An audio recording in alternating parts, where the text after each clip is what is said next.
Matapos ang mainit na kontrobersya sa MPL Malaysia Season 17, nagsalita na rin si Mark Rosiana o mas kilalang Kram sa pamamagitan ng isang public apology. At para sa marami, ito na ang pinaka-importanting hakbang para tuluyang mapakalma ang sitwasyon. Siyempre mga sir, ang lahat ng yan na ating alamin at pag-usapan, dito lang yan sa Just ML News. Pero bago yan, mag-subscribe muna kayo sa aming channel at i-click na rin ang notification bell para updated kayo sa mga latest MLBB news. Sa kanyang statement, aminado si Kram na nagsisi siya sa mga nasabi at nagawa niya matapos ang laban kontra Invictus Gaming noong Week 5, Day 3. Pero higit sa lahat, isang bahagi ng kanyang apology ang talagang nakaagaw ng pansin. Ang panawagan niyang tigilan na ang pag-atake sa pamilya ni Yi3. Dahil sa sobrang init ng rivalry sa esports, minsan hindi na lang players ang maapektuhan. Umaabot na sa personal lives, social media harassment, at maging sa pamilya ng mga involved players. At mukhang iyon mismo ang gustong pigilan ni Kram. Ayon sa kanya, hindi na dapat dinadamay ang pamilya sa issue, lalo na't sila naman ay walang kinalaman sa nangyaring tensyon sa pagitan ng dalawang players. Para sa iba, malaking bagay ang pag-ako niya ng responsibilidad. Hindi man ito mababawi ang nangyari, malinaw naman na inaamin niyang lumampas sa professional line ang kanyang actions. Dagdag pa rito, sinabi rin niyang maayos na umano sila ni Yi3 behind the scenes. Ibig sabihin, kahit naging public at messy ang issue, mukhang nagkaroon na ng private reconciliation ang dalawang panig.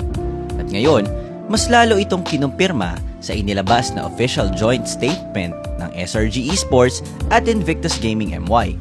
Sa statement, inanunsyo ng dalawang organizations na officially nang nagkaayos sina Kram at E3 matapos ang private dialogue at paghingi ng sincere apologies sa isa't isa. Ayon pa sa kanila, resolved na raw ang issue at parehong nakahanap ng closure ang dalawang players upang makapag-move forward. Pero hindi lang players ang binibigyang diin sa statement. Naglabas din ng mensahe ang dalawang organizations laban sa patuloy na toxicity at negativity mula sa community. Hinikayat nila ang fans na tigilan na ang hate comments at huwag nang palakihin pa ang issue, lalo na ngayong nagkaayos na mismo ang dalawang involved na players. Para sa pinakamalakas na linya sa statement ay let's keep the rivalry on the stage and the respect in the stands. Isang malinaw na paalala na pwedeng maging intense ang kompetisyon sa esports pero hindi dapat mawalan ng respeto. Gayunpaman, kahit may apology, reconciliation at official statements mula sa magkabilang organizations, tila desidido pa rin ang MPL Malaysia na panindigan ang kanilang disciplinary action. Nanatili ang 7-match suspension at $2,000 fine bilang bahagi ng pagpapatupad nila ng professional behavior. At para sa marami, malinaw ang gustong iparating ng MPLMY. May lugar ang trash talkan sa esports pero may limitasyon.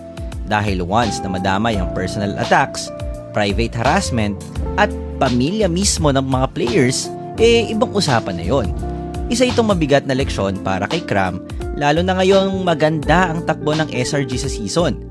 Pero posible rin itong maging turning point, hindi lang para sa kanya, kundi para sa buong MLBB esports scene pagdating sa professionalism, accountability, at respeto sa isa't isa.